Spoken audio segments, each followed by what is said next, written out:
এই মে মাসটা এমন একটা মাস, এই মাসে আপনারা লক্ষ্মীর ভাণ্ডার, বার্ধক্য ভাতা, বিধবা ভাতা, প্রতিবন্ধী ভাতা, যুবসাথী এই সমস্ত প্রকল্পের টাকা পাবেন কি না সে নিয়ে কিন্তু ঘোরতোর সন্দেহ রয়েছে। কেন আমি হঠাৎ করে এরকম কথা বলছি সেটাই আজকের এই ভিডিওতে বুঝিয়ে বলবো।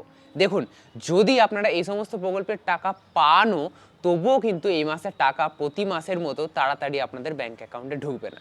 এই মাসে ঢুকলে সেটা কিন্তু প্রায় মাসের মাঝামাঝি বা তারও দেরি হতে পারে। এবারে পরপর আমি কারণগুলো আপনাদের বলবো কেন দেরি হতে পারে, এবং তার সাথে সাথে আমি আরও অনেক কিছু ডিসকাস করব। ভালো করে শুনবেন। দেখুন, প্রথম কারণ হচ্ছে দেরি হওয়ার, সেটা হচ্ছে এ মাসের টাকা ছাড়তেই লেট করা হবে। কারণ অলরেডি আজকে মে মাসের প্রথম, যেটা হচ্ছে লেবার ডে, তো আজকে ছুটি, কালকেও শনিবার রয়েছে, কালকেও মোটামুটি হাফ ডে হয়ে ছুটি হয়ে যাবে, তারপরে রবিবার, তারপরে সোমবার দিন রেজাল্ট বলতে ভোটের রেজাল্ট, তারপরে ভোটের রেজাল্ট মানে এতদিন পর্যন্ত ছুটি, সোমবার পর্যন্ত প্রায় ছুটিতে কাটবে।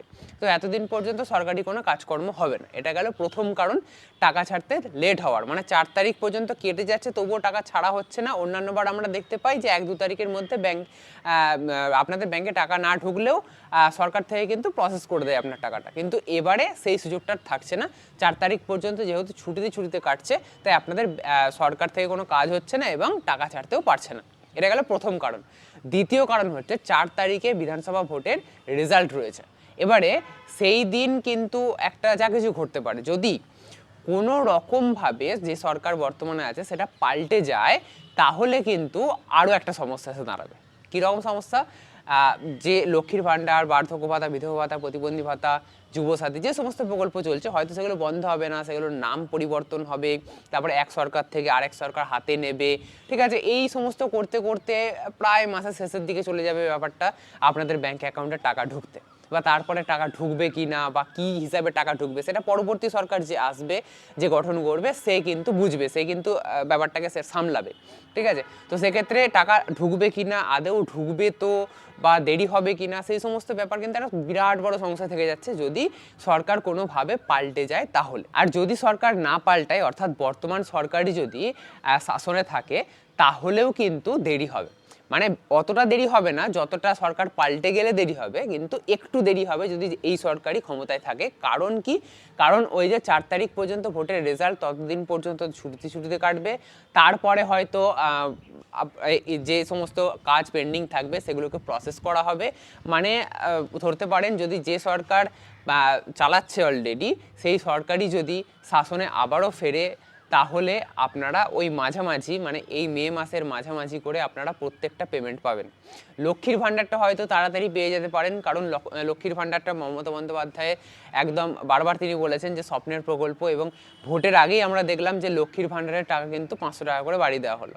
যুবসাথী লঞ্চ করা হয়েছে ঠিকই, কিন্তু অন্যান্য প্রকল্পের ব্যাপারে অতটাও গুরুত্ব না দিয়ে লক্ষ্মীর ভাণ্ডারটাকে কিন্তু সবসময় আমরা দেখেছি বারবার গুরুত্ব দেওয়া হয়েছে। কারণ একটাই, 2021 সালে যখন বিধানসভা ভোটের সময় মমতা বন্দ্যোপাধ্যায় সরকার প্রায় যাব, তখন কিন্তু এই লক্ষ্মীর ভাণ্ডারই তাকে বাঁচিয়েছিল এবং বিপুল ভোটে জয়ী করেছিল, যেটা কেউ ভাবতে পারেনি। তো এবারেও কিন্তু সেই লক্ষ্মীর ভাণ্ডারটাকে অস্ত্র করা হয়েছিল, এবং আমরা দেখেছি যে 500 টাকা করে লক্ষ্মীর ভাণ্ডারে বাড়ানো হয়েছিল ভোটের আগেই, এবং তার সাথে যুবসাথী প্রকল্পও লঞ্চ করা হয়েছিল। সেখানেও আপনারা নিশ্চয়ই এখন 1500 টাকা করে প্রত্যেক মাসে পাচ্ছেন। অলরেডি 2 মাস দেওয়া হয়ে গেছে। ঠিক আছে, যারা না পাননি তাদের তো মমতা বন্দ্যোপাধ্যায় বলেছেন কবে দেবে না দেবে, কি হয়েছে তাদের, তা কোনো ভুল হলে কীভাবে সংশোধন হবে, বিভিন্ন ভিডিও এই নিয়ে আমি অলরেডি ইউটিউব চ্যানেলে ছেড়েছি।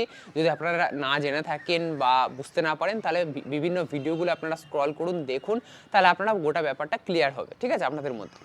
এবারে আজকের যেটা টপিক, যে সমস্ত প্রকল্পের টাকা দিতে দেরি হবে ব্যাপারটা, প্রথমেই যেটা বলছিলাম যে লক্ষ্মীর ভাণ্ডার প্রকল্পের টাকা কিন্তু আপনাদের বেশি দেরি হবে না, হয়তো মাসের অর্ধেক বা মাঝামাঝি করে আপনাদের ব্যাংক অ্যাকাউন্টে ঢুকে যাবে। কিন্তু অন্যান্য যে সমস্ত প্রকল্প রয়েছে, যেমন বার্ধক্য ভাতা, বিধবা ভাতা, প্রতিবন্ধী ভাতা, এই ভাতাটা বিশেষ করে এটাতে কিন্তু টাকা ঢুকতে আরও কিছুটা লেট হতে পারে, মানে 20-25 তারিখ পর্যন্ত লেট হয়ে যেতে পারে। যদি বর্তমান সরকার ক্ষমতায় থাকে, তাও কিন্তু আমি এই কথাটা বলছি। ঠিক আছে, কারণ একটাই, আমরা দেখেছি প্রত্যেক মাসে, যে মাসে কোনো অসুবিধা থাকে না, সেই সব মাসেও লক্ষ্মীর ভাণ্ডার সবার আগে ঢোকে, তারপরে অন্যান্য ভাতাগুলো আস্তে আস্তে ঢোকে। তো এই ক্ষেত্রেও তাই, লক্ষ্মীর এ মাসে দেরি হচ্ছে, আবার লক্ষ্মীর ভাণ্ডারটাকে যদি তাড়াতাড়িও দেওয়া হয় 15 তারিখের মধ্যে, তাহলে আপনাদের বার্ধক্য ভাতা, বিধবা ভাতা, প্রতিবন্ধী ভাতার টাকা ঢুকতে প্রায় 20 তারিখ পর্যন্ত সময় লেগে যেতে পারে। এবারে আসে যুবসাথী প্রকল্পের টাকা। যুবসাথী প্রকল্পের টাকাও কিন্তু ওই 15-20 তারিখের মাঝামাঝি আপনাদের ব্যাংক অ্যাকাউন্টে ঢুকবে। আর বাকি যে সমস্ত টাকা আপনারা পান, শিল্পী ভাতা থেকে শুরু করে জেলেদের যে ভাতা হয়, সেই সমস্ত সব কিছুর যেরকম আপনারা টাকা পাচ্ছিলেন সেরকমই পাবেন। যদি বর্তমান সরকার ক্ষমতায় থাকে তাহলে আপনাদের টাকা একটু ঢুকতে লেট হবে, মাসের মাঝামাঝি বা শেষ করে আপনাদের ব্যাংক অ্যাকাউন্টে ঢুকবে। আর যদি কোনো কারণে সরকার পাল্টে যায় তাহলে কবে ঢুকবে, সেই সরকার কীরকমভাবে রুল সেট করবে, কি করবে না করবে, সেটা তখন তাদের ব্যাপার হয়ে যাবে।